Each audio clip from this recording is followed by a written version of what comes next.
നമസ്കാരം. മാർക്കറ്റ് വാച്ചിലേക്ക് വീണ്ടും സ്വാഗതം. വെള്ളിയാഴ്ച നേരിയ പ്രോഫിറ്റ് ബുക്കിംഗോടെയാണ് വിപണി ക്ലോസ് ചെയ്തത്.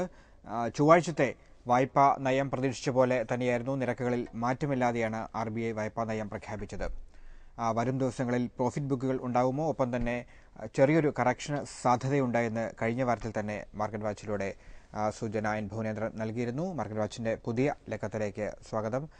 അതുപോലെ ഹെഡ്ജ് ഇക്വിറ്റീസിന്റെ chief executive officer N Bhuvanendran market വാച്ചിൽ പങ്കെടുക്കുന്നു. നമുക്ക് ക്ലോസിംഗിൽ നിന്ന് തുടങ്ങാം. നേരിയൊരു പ്രോഫിറ്റ് ബുക്കിംഗ് വെള്ളിയാഴ്ച കണ്ടുവെന്ന് വേണം നമുക്ക് മനസ്സിലാക്കുവാൻ. ഇത് തുടരാനുള്ള സാധ്യത എത്രത്തോളമുണ്ട്? വളരെ ഷാർപ്പായിട്ടുള്ള കറക്ഷനുള്ള സാധ്യത കുറവാണ്. എന്നിരുന്നാലും വാല്യുവേഷൻ കുറച്ചൊരു ഹയർ വാല്യൂആണ്. പക്ഷേ അതിന് അനുകൂലമായി കുറേയധികം ഘടകങ്ങളുണ്ട്. ഒന്ന് ക്രൂഡ് ഓയിൽ പ്രൈസ് തന്നെയാണ് പലരും. അതുപോലെ ഇനി വീണ്ടും റിസൾട്ട് സീസണിലേക്ക് ഡിസംബർ സീരീസ് കഴിയുന്നതോടുകൂടി വീണ്ടും റിസൾട്ട് സീസൺ വരുന്നു. അതുപോലെ ബഡ്ജറ്റിനെ കുറിച്ചുള്ള ഡിസ്കഷൻ, ഇതൊക്കെ ആയിരിക്കാം മാർക്കറ്റിനെ ഫർദർ മൂവ് ചെയ്യിക്കുന്നത്. എന്തായാലും മിഡ് ക്യാപ്പിലും അതുപോലെ സ്മോൾ ക്യാപ്പിലും ലാർജ് ക്യാപ്പിലും ഒക്കെ തന്നെ ചില സ്റ്റോക്കുകൾ ഓവർ വാല്യൂഡ് ആണ്. അപ്പോൾ ആ സ്റ്റോക്കിൽ ചിലപ്പോൾ കറക്ഷൻ സംഭവിക്കാം. വളരെ ഷാർപ്പായിട്ടുള്ള മൂവ് കഴിഞ്ഞ ഒരു 1 മന്തായി തന്നെ മാർക്കറ്റിൽ സംഭവിച്ചിട്ടുണ്ട്. അപ്പോൾ അതിൻ്റെ ഒരു കൺസോൾട്ടേഷൻ സ്വാഭാവികമായിട്ടും സംഭവിക്കും. ഒരു കോഷ്യസ് അപ്രോച്ച് നല്ലതാണ്. അതേസമയത്ത് മേജറായിട്ടുള്ള നെഗറ്റീവ് ന്യൂസ് ഒന്നും മാർക്കറ്റിൽ നിലനിൽക്കുന്നില്ല. അതുകൊണ്ട് തന്നെ ഇൻവെസ്റ്റ്മെന്റ് അഡ്വൈസബിൾ ആണ്. പക്ഷേ ഡിസംബർ എൻ്റെ ജനുവരി ഫസ്റ്റ് വീക്കോടുകൂടി മാർക്കറ്റ് ചിലപ്പോൾ കറക്ഷൻ അല്ലെങ്കിൽ പ്രോഫിറ്റ്, വളരെ ഷാർപ്പായിട്ടുള്ള ഒരു പ്രോഫിറ്റ് ബുക്കിംഗ് അല്ലെങ്കിൽ ഒരു കറക്ഷൻ സംഭവിക്കാം. അപ്പം അതിൽ എക്യുപ്ഡ് ആയിരിക്കുക എന്നുള്ളതാണ് ഇൻവെസ്റ്റേഴ്സ് ശ്രദ്ധിക്കേണ്ട ഒരു കാര്യം. ഇപ്പോഴത്തെ രീതിയിൽ പല സ്റ്റോക്കിലും ഇൻവെസ്റ്റ്മെന്റ് അഡ്വൈസബിൾ ആണ് ലോങ് ടേം പോയിന്റ് ഓഫ് വ്യൂവിൽ. കാരണം എക്കണോമിക് സിറ്റുവേഷൻ എല്ലാം വളരെ ബെറ്റർ ആയതുകൊണ്ട് തന്നെ ഒരു മാർക്കറ്റിൽ ഒരു സെൽ ഓഫ് വരികയാണെങ്കിൽ തന്നെ ഒരിക്കലും ഒരു വളരെ ഷാർപ്പായിട്ടുള്ള ഒരു സെൽ ഓഫ്, പഴയ രീതിയിലുള്ളൊരു ബെയർ ഫേസിലേക്ക് മാർക്കറ്റ് പോകാനുള്ള സാധ്യത കുറവാണ്. പുതിയ ഉയരങ്ങൾ കീഴടക്കാൻ തന്നെയാണ് സാധ്യത കൂടുതൽ. അതിനുള്ള എല്ലാ സാഹചര്യങ്ങളും അനുകൂലമാണ്. അതുകൊണ്ട് ഫിയർ ഒരു ഫാക്ടർ ഇല്ല. അതേ സമയത്ത് തന്നെ മാർക്കറ്റ് കുറച്ച് കോഷ്യസ് ആയിരിക്കണം. കാരണം വളരെ ഷാർപ്പായിട്ടുള്ള റൈഡ് സംഭവിച്ചതിൻ്റെ ഒരു കൺസോൾട്ടേഷൻ, അത് ഈ ഒരു കൺസോൾട്ടേഷൻ ഫേസിലൂടെയാണ് മാർക്കറ്റ് ഇപ്പോഴും മൂവ് ചെയ്യുന്നത്. കുറച്ചൊരു കോഷ്യസ് അപ്രോച്ച് നല്ലതാണ്. ചെറിയ കറക്ഷനെ കുറിച്ച് താങ്കൾ സൂചിപ്പിച്ചു. അങ്ങനെയെങ്കിൽ നിഫ്റ്റിയുടെ സപ്പോർട്ട് ലെവൽ എവിടെയാണ്? ഇമ്മീഡിയറ്റ് അഭിലാഷ് ഒരു 8300 എന്ന് പറയുന്ന ഒരു ലെവലാണ് ഇമ്മീഡിയറ്റ് സപ്പോർട്ട്. 360-300 എന്ന് പറയുന്ന ഇമ്മീഡിയറ്റ് സപ്പോർട്ടാണ് ഇപ്പോഴത്തെ സാഹചര്യത്തിൽ നമ്മൾ അനലൈസ് ചെയ്യുമ്പോൾ അതാണ്. പക്ഷെ ഫർദർ വീണ്ടും കറക്ഷൻ വരില്ല എന്ന് നമുക്ക് പറയാൻ സാധിക്കില്ല. അപ്പർ സൈഡ് 8800 ആണ്. 8860, 8800 എന്ന് പറയുന്ന ഒരു അപ്പർ സൈഡ് റെസിസ്റ്റൻസ് ആണ് ഇപ്പം മൂവ് ചെയ്യുന്നത്. പക്ഷേ എനിക്ക് തോന്നുന്ന ഞാൻ പറഞ്ഞല്ലോ, ഡിസംബർ എൻ്റെ ജനുവരി ഫസ്റ്റ് വീക്കോടുകൂടി വീണ്ടും മാർക്കറ്റ് ചിലപ്പോൾ വളരെ ഷാർപ്പായിട്ടുള്ള ഒരു കറക്ഷൻ സംഭവിക്കും. പക്ഷേ ഇതൊക്കെ ഒരു ഹെൽത്തി കറക്ഷനാണ്. അപ്പോൾ അതൊക്കെ ഇൻവെസ്റ്റേഴ്സിന് കിട്ടുന്ന ഒരു ഓപ്പർച്യൂണിറ്റി ആയിരിക്കാം.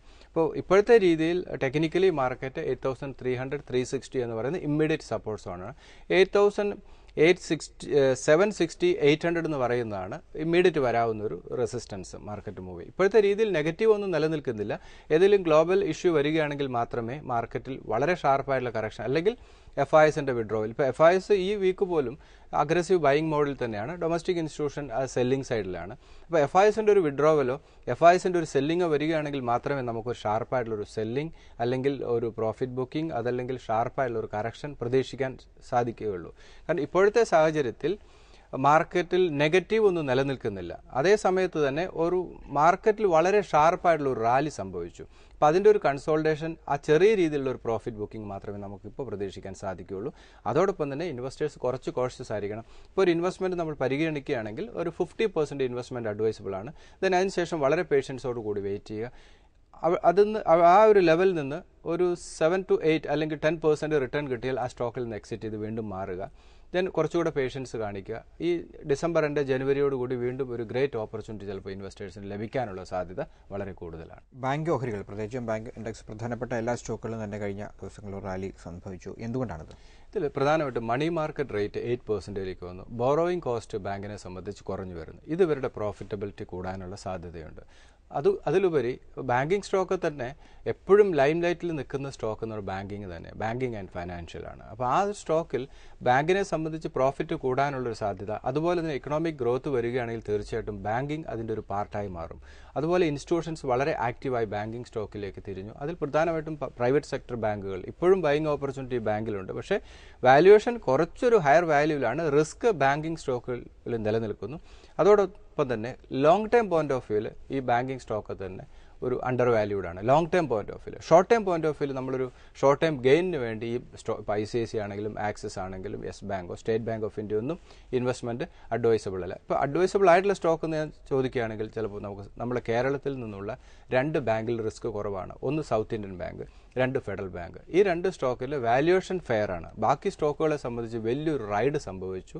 അതിൻ്റെ റീസൺ ഞാൻ നേരത്തെ പറഞ്ഞിരിക്കുന്ന ഇവരുടെ ബോറോയിങ് കോസ്റ്റ് കുറയുന്നതിൻ്റെ ഒരു റീസൺ ഒരു ഭാഗത്തുണ്ട്. ദെൻ ആക്റ്റീവായിട്ടുള്ള ഇൻവെസ്റ്റേഴ്സിൻ്റെയും അതുപോലെ തന്നെ ഓപ്പറേറ്റേഴ്സിൻ്റെ ഒരു ഇൻട്രസ്റ്റ് ഈ ബാങ്കിങ് സെക്ടറിലേക്ക് തിരിഞ്ഞു. അതാണ് ഇപ്പോഴത്തെ ലാസ്റ്റ് വീക്കിൽ ഒരു റൈഡ്. അപ്പോൾ അതുകൊണ്ട് ഇനിയും ഒരു വലിയൊരു സ്പേസ് ബാങ്കിങ് സ്റ്റോക്കിൽ ഷോർട്ട് ടൈം പോയിന്റ് ഓഫ് വ്യൂവിൽ സാധ്യത കുറവാണ്. ഇനി കത്തുകളിലേക്ക് കടക്കുന്നു. നിരവധി കത്തുകൾ ഇലക്കവും ലഭിച്ചിട്ടുണ്ട്. ശ്രീ സതീഷിന്റെ മെയിലാണ്. ONGCയെ കുറിച്ചാണ് അദ്ദേഹം പ്രധാനമായും ചോദിക്കുന്നത്. 440 അദ്ദേഹത്തിന്റെ ഈ സ്റ്റോക്ക് അദ്ദേഹം വാങ്ങിയത്. 1400 സ്റ്റോക്കുകൾ വാങ്ങി, പക്ഷേ ഇപ്പോൾ നഷ്ടത്തിലാണ്. എന്ത് ഉപദേശമാണ് ഇപ്പോൾ ഈ സാഹചര്യത്തിൽ വേണ്ടതെന്നാണ് അദ്ദേഹം ചോദിക്കുന്നത്. ഇതിൽ അഭിലാഷ്, ഇതിനകത്ത് ONGCയിൽ വന്നിരിക്കുന്ന ഡ്രോപ്പ് അല്ലെങ്കിൽ കെയിനിൽ സംഭവിച്ചിരിക്കും ക്രൂഡ് ഓയിൽ പ്രൈസിന്റെ ഒരു ഷാർപ്പായിട്ടുള്ള ഫോൾ ഇവരുടെ പ്രോഫിറ്റബിലിറ്റിയെ ബാധിക്കും. അതാണ് ONGCയും കെയിനിലും ഷാർപ്പായിട്ടുള്ള ഫോൾ സംഭവിക്കാനുള്ള റീസൺ. ഇപ്പോൾ എല്ലാ സ്റ്റോക്കുകളും വളരെ നന്നായി പെർഫോം ചെയ്ത സമയത്താണ് ഈ 2 സ്റ്റോക്ക് താഴേക്ക് വന്നത്. അപ്പോൾ ONGCയെ സംബന്ധിച്ച് വാല്യുവേഷൻ ഒരു ഡിസ്കൗണ്ട് വാല്യൂവിലാണ് അല്ലെങ്കിൽ ഒരു ഫെയർ വാല്യൂവിലാണ് മൂവ് ചെയ്യുന്നത്. അപ്പോൾ ഇൻവെസ്റ്റേഴ്സിനെ സംബന്ധിച്ച് ഒരു വലിയൊരു ബൈയിങ് ഓപ്പർച്യൂണിറ്റിയാണ് ONGC എന്ന് പറയുന്നത്. ഇതേ ഈ സ്റ്റോക്ക് ഒന്നുകൂടി ആവറേജ് ചെയ്യുക എന്നുള്ളതാണ്. ഇതിൽ ONGC 352 ആണ് ഇമ്മീഡിയറ്റ് വരാവുന്ന സപ്പോർട്ട്. വീണ്ടും ഒരു കറക്ഷൻ സംഭവിക്കുകയാണെങ്കിൽ 335. ഈ 2 ലെവൽ മേജർ സപ്പോർട്ട് സോണാണ്. ലോങ് ടൈം പോയിന്റ് ഓഫ് വ്യൂവിൽ സേഫ് ആണ്. ഡൗൺ സൈഡ് റിസ്ക് ഈ സ്റ്റോക്കിൽ കുറവാണ്. ഇമ്മീഡിയറ്റ് വരാവുന്ന ഒരു റെസിസ്റ്റൻസ് 400 ആണ്. ലോങ് ടൈം പോയിന്റ് ഓഫ് വ്യൂവിൽ വളരെയധികം അപ്പർ സൈഡിലേക്ക് മൂവ് ചെയ്യാനുള്ള സ്ട്രെങ്ത് ONGCയെ സംബന്ധിച്ചിടത്തോളം ഉണ്ട്. ഈ ക്രൂഡ് ഓയിൽ പ്രൈസിൽ വന്നിരിക്കുന്ന ഈ ഫോളാണ് ഈ സ്റ്റോക്കിനെ നെഗറ്റീവായിട്ട് ഇമ്പാക്ട് ചെയ്തിരിക്കുന്നത്. നമുക്കറിയാം ഏഷ്യൻ പെയിന്റ്സ് ഒക്കെ അതിൻ്റെ ബെനിഫിഷ്യറിയാണ്. കാരണം റോ മെറ്റീരിയൽ കോസ്റ്റിൽ 60% ക്രൂഡ് ഓയിലാണ് പെയിന്റ് മാനുഫാക്ചറിംഗ് കമ്പനിയെ സംബന്ധിച്ച്. അവരെ സംബന്ധിച്ച് ഇതൊരു വലിയ ബെനിഫിറ്റാണ്. അതാണ് ഏഷ്യൻ പെയിന്റ്സിലൊക്കെ തന്നെ വളരെ ഷാർപ്പായിട്ടുള്ള ഒരു അപ്മൂവ് ഉണ്ടായി. മാർക്കറ്റ് വാച്ച് പലപ്പോഴും ഏഷ്യൻ പെയിന്റ്സ് ഒക്കെ തന്നെ റെക്കമെൻഡ് ചെയ്താണ്. പിന്നെ എല്ലാ സ്റ്റോക്കും വൺ സൈഡ് റാലി ഒരിക്കലും സംഭവിക്കില്ല.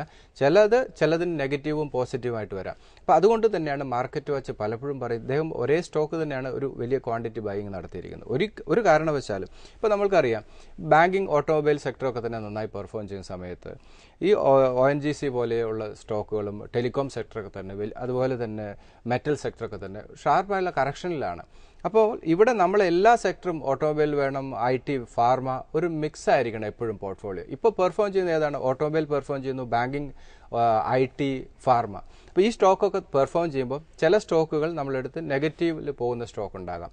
അപ്പോൾ എപ്പോഴും ഒരു പോർട്ട്ഫോളിയോ ബിൽഡ് ചെയ്യുമ്പം 4-5 സെക്ടർ, അത് ഒരു ബിലോ 10 അല്ലെങ്കിൽ 8 to 10 സ്റ്റോക്ക്, അങ്ങനെ ഒരു പോർട്ട്ഫോളിയോ ആയിരിക്കും നമ്മളെ സംബന്ധിച്ച് നല്ലത്. ഒരു കാരണവശാലും ഒരു സിംഗിൾ സ്റ്റോക്ക് ഒരു കാരണവശാലും റിസ്ക് എടുത്ത് ഇൻവെസ്റ്റ്മെന്റ് അഡ്വൈസബിൾ അല്ല. ONGCയെ സംബന്ധിച്ച് short time point of view negative നിലനിൽക്കുന്നു. വളരെ ഷാർപ്പായുള്ള ഒരു അപ്മൂവ് പ്രതീക്ഷിക്കേണ്ട, പക്ഷേ വാല്യുവേഷൻ വളരെ ഫെയർ ആണ്. അതുകൊണ്ട് ഇതേ ഈ പോർട്ട്ഫോളിയോ അടുത്ത സ്റ്റോക്ക് ഒന്നുകൂടി ഡൗൺ വരുമ്പോൾ ഒന്നുകൂടി ആവറേജ് ചെയ്യുക. അതുപോലെ തന്നെ മറ്റ് സെക്ടറിലേക്ക് ഒന്ന് ഫോക്കസ് ചെയ്യുന്നത് നന്നായിരിക്കും.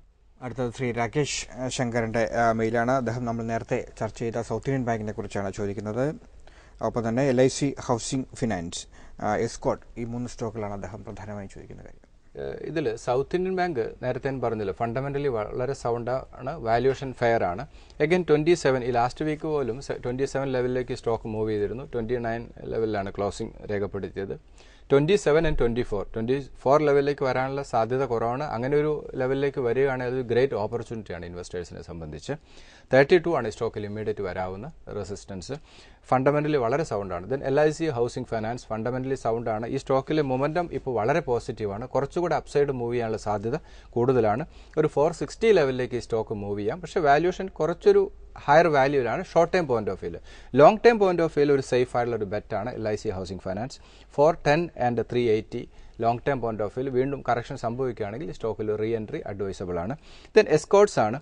എസ്കോട്ട്സിനെ സംബന്ധിച്ച് ഈ റാലിയിൽ പാർട്ടിസിപ്പേറ്റ് ചെയ്തിട്ടില്ല. അതിൻ്റെ ഒരു പ്രധാന റീസൺ ലാസ്റ്റ് ക്വാർട്ടർ വന്ന റിസൾട്ടാണ്. റിസൾട്ടിൽ 24 crore നെറ്റ് പ്രോഫിറ്റ് പ്രതീക്ഷിച്ച സ്ഥാനത്ത് 7.9 crore ലോസ് വന്നു. അതിന് പ്രധാനമായിട്ടും VRSന് വേണ്ടി ഒരു 31 crore മാറ്റിവെച്ചു. അപ്പോൾ അത് കമ്പനിയുടെ ബുക്കിൽ വന്നു, അത് ലോസായി മാറി.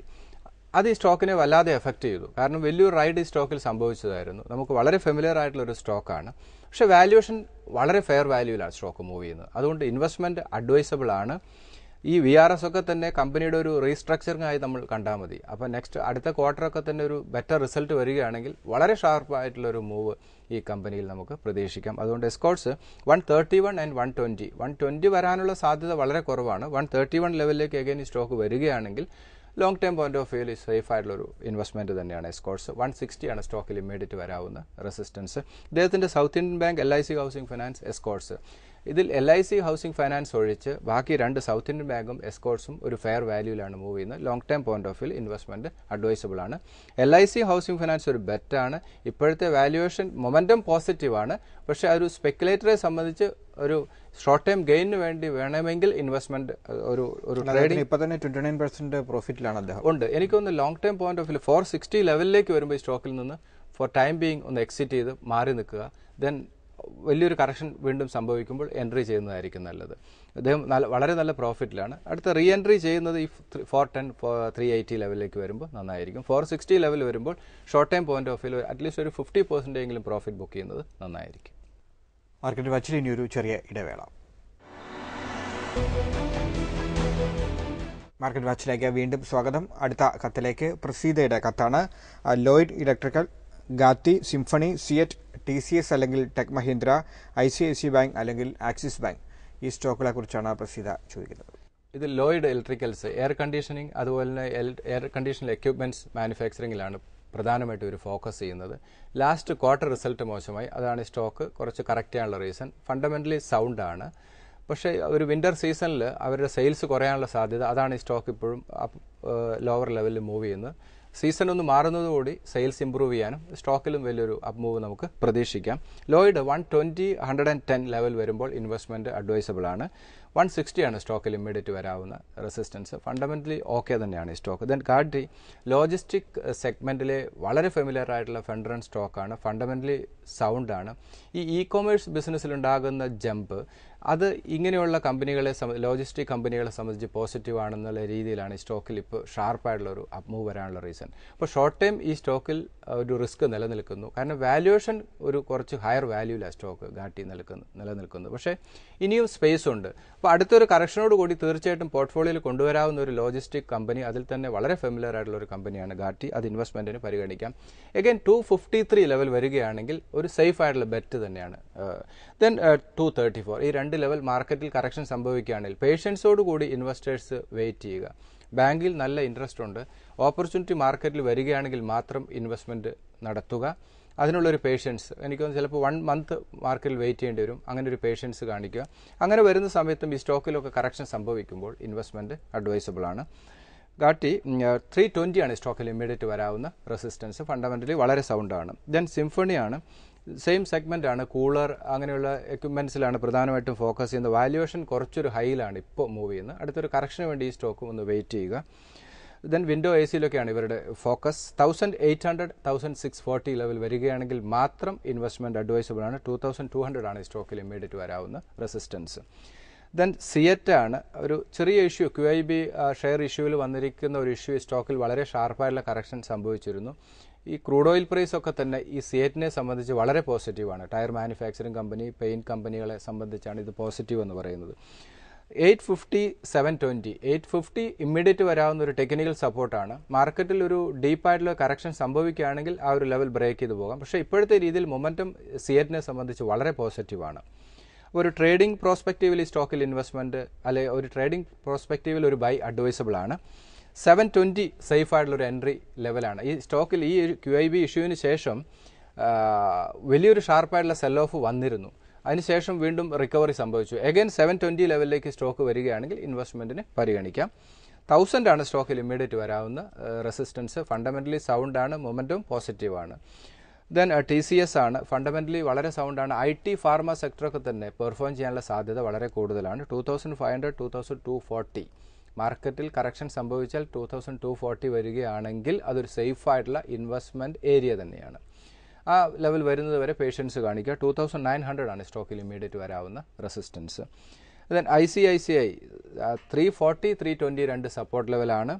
380 ആണ് സ്റ്റോക്കിൽ ഇമ്മീഡിയറ്റ് വരാവുന്ന റെസിസ്റ്റൻസ്. ദെൻ ടെക് മഹീന്ദ്രയാണ്. ഫണ്ടമെന്റലി സൗണ്ട് ആണ്. ഈ IT സ്റ്റോക്കിൻ്റെ ഒക്കെ വാല്യൂഷൻ കുറച്ചൊരു ഹയർ വാല്യൂവിലാണ്.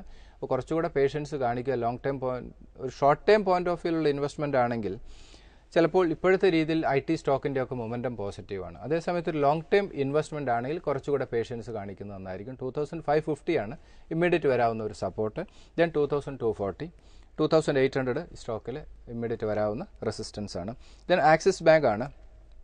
അഗൈൻ 480 ഇമ്മീഡിയറ്റ് സപ്പോർട്ടാണ്. അതൊരു ഇമ്മീഡിയറ്റ് സപ്പോർട്ട് ലെവലാണ്. മാർക്കറ്റിൽ കറക്ഷൻ സംഭവിക്കുകയാണെങ്കിൽ 480 ബ്രേക്ക് ചെയ്യാനുള്ള സാധ്യതയുണ്ട്. അതുകൊണ്ട് കുറച്ച് ആ ഒരു ലെവൽ വളരെ കോഷ്യസ് ആയിട്ട് വാച്ച് ചെയ്തതിന് ശേഷം മാത്രം ഇൻവെസ്റ്റ്മെന്റ് പരിഗണിക്കുക. 432 ലെവലിലേക്ക് ഈ സ്റ്റോക്ക് വരികയാണെങ്കിൽ അതൊരു സേഫ് ആയിട്ടുള്ള ഇൻവെസ്റ്റ്മെന്റ് ലെവൽ തന്നെയാണ്. ഒരു വാല്യൂ ബൈയിങ് ഏരിയയാണ് 432. ആക്സിസ് ബാങ്ക് അതിനൊരു പേഷ്യൻസ് കാണിക്കുക. 520 ആണ് സ്റ്റോക്കിൽ ഇമ്മീഡിയറ്റ് വരാവുന്ന റെസിസ്റ്റൻസ്. അപ്പോൾ ഇൻവെസ്റ്റേഴ്സൊക്കെ ശ്രദ്ധിക്കേണ്ട ഒരു കാര്യം, മാർക്കറ്റ് 8800 ലെവലിലേക്ക് മൂവ് ചെയ്യുകയാണെങ്കിൽ ഒരു പാർഷ്യൽ പ്രോഫിറ്റ് ബുക്കിംഗ് അഡ്വൈസബിൾ ആണ്. ചിലപ്പോൾ അതിന് മുകളിലേക്ക് മാർക്കറ്റ് പോകാം. പക്ഷേ മാർക്കറ്റിൽ എപ്പോഴും നമ്മളൊരു കോഷ്യസ് അപ്രോച്ച് എടുക്കുന്നത് നന്നായിരിക്കും. വൺ സൈഡ് ഒരിക്കലും മാർക്കറ്റിന് മൂവ് ചെയ്യാൻ സാധിക്കില്ല. Total economic situation, political situation എല്ലാം തന്നെ ഇന്ത്യക്ക് അനുകൂലമാണ്. അതുകൊണ്ട് തന്നെ അതൊക്കെ ഡിസ്കൗണ്ട് ചെയ്തിട്ടാണ് മാർക്കറ്റ് ഇപ്പോൾ മൂവ് ചെയ്യുന്നത്. ഇനി എല്ലാവരുടെയും പ്രതീക്ഷ ബഡ്ജറ്റിലേക്ക് പോകാം, അതല്ലെങ്കിൽ തേർഡ് ക്വാർട്ടർ റിസൾട്ടിലേക്ക് പോകാം. അപ്പോൾ അതുവരെ ഈ ഒരു മാസം മാർക്കറ്റ് 8800ലേക്ക് മൂവ് ചെയ്യാനുള്ള സാധ്യത കൂടുതലാണ്. 8300 ആണ് ഇമ്മീഡിയറ്റ് വരാവുന്ന ഒരു സപ്പോർട്ട് ലെവൽ. അപ്പോൾ എപ്പോഴും ഇനി അങ്ങോട്ടുള്ള ഓരോ മൂവും കുറച്ച് കോഷ്യസ് ആയിരിക്കുന്നത് നന്നായിരിക്കും. മാർക്കറ്റ് വാച്ചിൽ ഒരു ഇടവേള കൂടി. മാർക്കറ്റ് വാച്ചിലേക്ക് വീണ്ടും സ്വാഗതം. അടുത്ത കത്തിലേക്ക് പോകുന്നു. നിമ്മി പോളിന്റെ കത്താണ്. നിമ്മി വിപണിയിൽ പുതുമുഖമാണ്. 50,000 രൂപ കൈവശമുണ്ട്. നല്ല സ്റ്റോക്കുകളിൽ പ്രത്യേകിച്ചും 5 മുതൽ 10 വർഷത്തേക്ക് ഹോൾഡ് ചെയ്യാവുന്ന രീതിയിൽ നല്ല ഓഹരികൾ സജസ്റ്റ് ചെയ്യുമോ എന്നാണ് പ്രധാനമായും ചോദിച്ചിരിക്കുന്നത്. എന്തായാലും നിമ്മിയുടെ ക്വസ്റ്റ്യൻ വളരെ നല്ലതാണ്. 5 to 10 years അതൊരു സ്റ്റുഡൻറ്റ് ഇൻവെസ്റ്റ്മെൻറ്റിന് വരുന്നു എന്നുള്ളത് വളരെ പോസിറ്റീവ് തന്നെയാണ്. നിമ്മിക്ക് സൗത്ത് ഇന്ത്യൻ ബാങ്ക് ഇപ്പോഴത്തെ വാല്യൂഷൻ ഫെയർ ആണ്. വളരെ ഫെമിലിയർ ആയിട്ടുള്ള സ്റ്റോക്കിൽ ഇൻവെസ്റ്റ്മെന്റ് ആയിരിക്കും നല്ലത്. Then Federal Bank, then Larsen and Toubro. ഈ 3 സ്റ്റോക്കിൽ ഇൻവെസ്റ്റ്മെന്റ് ഇപ്പോഴത്തെ കറന്റ് ലെവൽ പോലും അഡ്വൈസബിൾ ആണ്. ഈ 3 സ്റ്റോക്കിൽ എനിക്ക് തോന്നുന്നു ഒരു എമൗണ്ട് സ്റ്റുഡന്റ് ആയതുകൊണ്ട് കുറവാണ്, 50,000 ആണ്. എന്നാലും ഈ ഒരു 3 സ്റ്റോക്ക് മേടിക്കുന്നത് ലോങ് ടൈം പോയിന്റ് ഓഫ് വ്യൂവിൽ നല്ല റിട്ടേൺ നൽകാനുള്ള സാധ്യത വളരെയധികം കൂടുതലാണ്. ഒരു സ്പെൻഡിങ് കൾച്ചർ വളരെയധികം കൂടി വരുന്ന ഒരു ക്ലൈമറ്റ് അങ്ങനെയാണ്. സ്പെൻഡിങ് കൾച്ചർ കൂടുകയാണ്, ഇൻവെസ്റ്റ്മെന്റ് കൾച്ചർ കുറഞ്ഞു വരികയാണ്. അപ്പോൾ സ്പെൻഡിങ് കൾച്ചറിൽ ഓപ്പർച്യൂണിറ്റി നമുക്ക് ചുറ്റുമുണ്ട്. അപ്പോൾ ഇൻവെസ്റ്റ്മെന്റ് കൾച്ചർ വരേണ്ടത് വളരെ അത്യാവശ്യമാണ്. അതും ഏറ്റവും നന്നായി നല്ല റിട്ടേൺ നൽകുന്ന സ്റ്റോക്ക് മാർക്കറ്റിൽ ഇൻവെസ്റ്റ്മെന്റ് ഒരു ബിസിനസിന്റെ പാർട്ടായി മാറുക. എത്ര % റിട്ടേണിലുപരി ഒരു കമ്പനിയുടെ പാർട്ടായി മാറുക. മാർക്കറ്റ് വാച്ച് എപ്പോഴും പറയുന്നത് അത് തന്നെയാണ്. നല്ല കമ്പനിയുടെ, നല്ല പ്രൊമോട്ടറുടെ ഭാഗമായി മാറുക. നാരായണമൂർത്തിയുടെയും അസീം പ്രേംജിയുടെയും പോലെയുള്ള നല്ല പ്രൊമോട്ടേഴ്സിന്റെ പാർട്ടായി മാറുക. അതിൽ എൻജോയ് ചെയ്യുക. അതാണ് ഓരോ ഇൻവെസ്റ്ററും ചെയ്യേണ്ടത്. അങ്ങനെ മൾട്ടി ഫോൾഡ് ആണ് ഇതിൻ്റെയൊക്കെ റിട്ടേൺ എന്ന് പറയും. നമ്മളിപ്പോൾ ടൈറ്റാൻ എടുത്താലും ഇൻഫോസിസ് എടുത്താലും വിപ്രോ എടുത്താലും ടെക് മഹീന്ദ്ര എടുത്താലും ഒക്കെ തന്നെ ഇതൊക്കെ കൊടുത്തിരിക്കുന്ന റിട്ടേൺ കഴിഞ്ഞ 10 വർഷത്തെ റിട്ടേൺ എടുക്കുകയാണെങ്കിൽ മൾട്ടി ഫോൾഡ് ആണ്. അപ്പോൾ ഓരോ ഇൻവെസ്റ്ററും ഇത് എൻജോയ് ചെയ്യണമെങ്കിൽ സ്പെക്കുലേറ്റ് ചെയ്താൽ കിട്ടില്ല. പക്ഷേ ഇത്രയും മൾട്ടി ഫോൾഡ് റിട്ടേൺ കൊടുക്കുന്ന സ്റ്റോക്ക് മാർക്കറ്റിൽ എന്തുകൊണ്ട് ആളുകൾ വരുന്നില്ല? അതിൻ്റെ പ്രധാന റീസൺ സ്പെക്കുലേഷൻ ടിപ്സിന് പുറകെ പോകുന്നതുകൊണ്ടാണ്. നമ്മൾക്ക് വിശ്വാസമുള്ള പ്രൂവൺ ബിസിനസിന്റെ പാർട്ടായി മാറുക, പേഷ്യൻസ് കാണിക്കുക. അപ്പോൾ ചെറിയ രീതിയിലുള്ള ഇൻവെസ്റ്റ്മെന്റ് ഇതാണ് സ്റ്റോക്ക് മാർക്കറ്റിൽ നടത്തേണ്ടത്. ഇതിൻ്റെ ഒരു പ്രധാന റീസൺ എന്ന് പറയുന്നത് സ്പെക്കുലേറ്റ് ചെയ്ത ആളുകൾ പൈസ കളയുകയാണ്, അതിൽ ടിപ്സിന് പുറകെ പോവുകയാണ്. അല്ലെങ്കിൽ അവർക്ക് വലിയ മൾട്ടി ഫോൾഡ് റിട്ടേൺ കിട്ടുന്ന സ്റ്റോക്കുകൾ വേണം. എനിക്ക് അതിലുപരി നമ്മുടെ മുന്നിൽ കാണുന്ന സ്റ്റോറി ഇപ്പോൾ TCSും അല്ലെങ്കിൽ ITC ഒക്കെ ഇപ്പോൾ ITC കഴിഞ്ഞ ദിവസം ഗവൺമെന്റ് ചില റൂൾ വന്നത് ലൂസ് സിഗരറ്റ് കൊടുക്കാമെന്നുള്ളത് കുറച്ച് പോസിറ്റീവ് ആയിരുന്നു. എനിക്കൊന്ന് ലാസ്റ്റ് വീക്ക് 10% എടുത്ത സ്റ്റോക്ക് മൂവ് ചെയ്തു. അപ്പോൾ ITC ഒക്കെ സിഗരറ്റ് അല്ല, അതിലുപരി എത്രയോ പ്രൊഡക്റ്റ് അവർ ലോഞ്ച് ചെയ്തു, നമുക്കൊക്കെ വളരെ ഫെമിലിയർ ആയിട്ടുള്ള. അപ്പോൾ ITC ഒക്കെ ഒരു സേഫ് ആയിട്ടുള്ള സ്റ്റോക്ക് തന്നെയാണ്. അതുപോലെ സ്റ്റേറ്റ് ബാങ്ക് ഓഫ് ഇന്ത്യ ആണെങ്കിലും. അപ്പോൾ ഇങ്ങനെയുള്ള ബാങ്കിങ് സ്റ്റോക്കുകളുടെ, അല്ലെങ്കിൽ ഇപ്പോൾ ആക്സിസ് ബാങ്ക് എടുക്കൂ, 10 വർഷം മുമ്പ് എത്രയാ ചെറിയ പ്രൈസിലായി സ്റ്റോക്കൊക്കെ മൂവ് ചെയ്തു. ഇപ്പോൾ ടൈറ്റാൻ എടുക്കൂ, അങ്ങനെ എത്രയോ സ്റ്റോക്കുകൾ. അപ്പോൾ ഇങ്ങനെയുള്ള സ്റ്റോക്കുകളിൽ പാർട്ടായി മാറുക എന്നുള്ളതാണ് ഓരോ ഇൻവെസ്റ്ററും ചെയ്യേണ്ടത്. അങ്ങനെ ഇപ്പോൾ സ്റ്റുഡൻസൊക്കെ ഇങ്ങനെ വരുന്നത് തീർച്ചയായിട്ടും നല്ലതാണ്. അവരൊന്ന് എന്താണ് കമ്പനി, അതിൻ്റെ ബാലൻസ് ഷീറ്റ് പഠിക്കാൻ സാധിക്കും, പിന്നെ അതിൻ്റെ പാർട്ടായി മാറുക, ചെറിയ ഡിവിഡൻഡ് കിട്ടും. അപ്പോൾ ഇങ്ങനെ വളരെ എഡ്യൂക്കേഷൻ ലെവലിൽ പോലും ഈ സ്റ്റുഡൻസ് സ്റ്റോക്ക് മാർക്കറ്റിലേക്ക് വരുന്നതായിരിക്കും. പക്ഷേ സ്റ്റുഡൻസ് എന്ന് പറയുമ്പോൾ പലപ്പോഴും അവർക്ക് യങ് ബ്ലഡാണ്. അപ്പോൾ സ്പെക്കുലേഷനിലൊരു ടെൻഡൻസി ഉണ്ടാവും. അത് ഒരു കാരണവശാലും ഉണ്ടാകാൻ പാടില്ല. ഫസ്റ്റ് സ്റ്റോക്ക് മാർക്കറ്റിൽ വരുമ്പോൾ എപ്പോഴും നമ്മൾ ഡിസ്കസ് ചെയ്യുന്നതാണ്, ഈ ഗ്രീഡ് ഓറിയൻറ്റഡ് ആയിരിക്കും. ഗ്രീഡ് ഉണ്ടാകരുത്, ഫിയർ ഉണ്ടാകരുത്, റിസ്ക് ഓറിയൻറ്റഡ് ആയിട്ട് സ്റ്റോക്ക് മാർക്കറ്റിലേക്ക്. എന്ന് വെച്ചാൽ തേർഡ് സ്റ്റേജിലേക്ക് ഇൻവെസ്റ്റർ വരിക എന്നുള്ളതാണ്. പുതിയ ആളുകൾ വരുന്നവർ എന്താണ് സ്റ്റോക്ക് മാർക്കറ്റിലെ റിസ്ക് മനസ്സിലാക്കി നല്ല പ്രൂവൻ ട്രാക്ക് റെക്കോർഡുള്ള കമ്പനികളുടെ പാർട്ടായി മാറുക. മാർക്കറ്റ് വാച്ചിന്റെ ഈ ലക്കം അവസാനിക്കുന്നു. നിങ്ങളുടെ സംശയങ്ങൾ തുടർന്നും എഴുതി അറിയിക്കുക. ഹെഡ്ജ് ക്രിയേഴ്സിന്റെ ചീഫ് എക്സിക്യൂട്ടീവ് ഓഫീസറായ എൻ ഭുവനേന്ദ്രനാണ് മാർക്കറ്റ് വാച്ചിലൂടെ പ്രേക്ഷകരുടെ വിപണി സംബന്ധിച്ച സംശയങ്ങൾക്ക് മറുപടി നൽകുന്നത്. മാർക്കറ്റ് വാച്ചിനി അടുത്തയാഴ്ച ഇതേ ദിവസം ഇതേ സമയം. നമസ്കാരം.